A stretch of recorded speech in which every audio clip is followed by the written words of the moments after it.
Welcome to మమ్మేడ్. ఈరోజు తయారు చేసుకునే రెసిపీ యాపిల్ పచ్చడి. తయారీ విధానం చూద్దాం.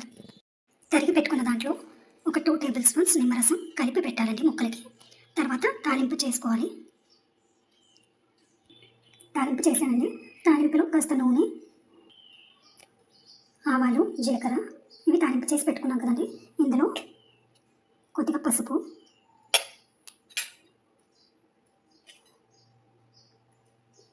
1½ టేబుల్ స్పూన్ కారం అండి,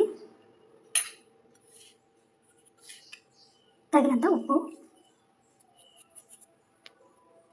ఆవపిండి 1 స్పూన్ తీసుకున్నానండి. మెంతిపిండి మాత్రం 1/2 టేబుల్ స్పూన్ తీసుకోవాలి. ఎందుకంటే ఇవి యాపిల్ ముక్కలు 2 కాయలండి. ఈ 2 కాయలకు సరిపోతుంది.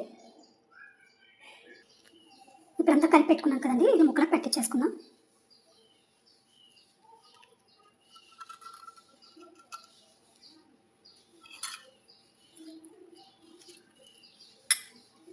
యాపిల్ పచ్చడి రెడీ అయిపోయిందండి. మీరు కూడా ట్రై చేస్తారని అనుకుంటున్నాను. లైక్, షేర్, సబ్స్క్రైబ్ చేసుకోండి. Thank you. అలాగే పచ్చడి ఎలా వచ్చిందో కామెంట్ బాక్స్లో తెలపండి.